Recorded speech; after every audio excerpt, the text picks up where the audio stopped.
I think it was Stephen Covey who once said, "Seek first to understand, then be understood." The Northeast Ohio Regional Sewer District has the intent of understanding in bringing Dr. Ruby Payne, the author of Bridges Out of Poverty, to Cleveland. We invited 100 of our closest friends to join us in hearing her presentation, and today I think we all will gain a great deal of understanding.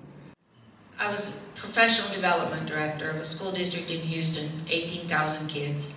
I had a principal come to me and she said, "Ruby, you've got to help us. Last year we had 800 kids, 900 discipline referrals. I'm not going to make it if it continues to go like this." She said, "I got 2 sets of twins in the building. They got 2 sets of clothes. They wear 1 set one day, 1 set the next. So I said, for the holidays, I give them $200 for clothes. Would that be okay with their mother?" The mother said yes. Girls came back after the holidays with the same clothes. She called one of the little girls in. She said, "What happened?" The little girl said, "Well, we never had a DVD player. We bought one." I said, "If I was the mother, I would have done the same thing." She said, "You can't be serious." I said, "I am." I said, "Look, poverty is painful. And one of the tools you use to survive it is entertainment. It takes away the pain. You'll a lot of times pay your cable bill before you pay your rent."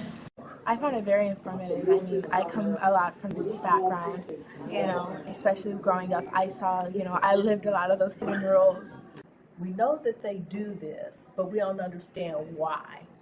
And for those of us many of us who are in these institutions might be one generation out of poverty ourselves and trying to figure out, okay, getting comfortable in the middle class, but now as I'm going into this other arena, I'm not comfortable over there because I don't know the rules over there. So it just really opens up, like she said, you have all of these things in a community.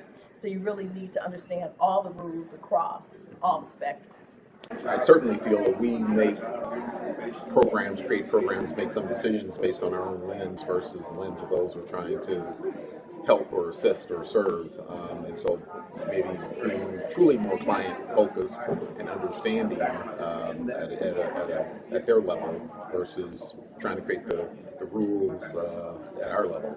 So here's the question I asked the principal, then we'll ask you. And you can tell your neighbor what you would do. If somebody gave you a $1.4 million Picasso, what would you do with it? Tell your neighbor, what would you do? What would you do with it? Yeah, most of you would sell that sucker before you hung it up, okay? Because here's what you'd be thinking. I lived this long without a Picasso, I'll bet I can live somewhere.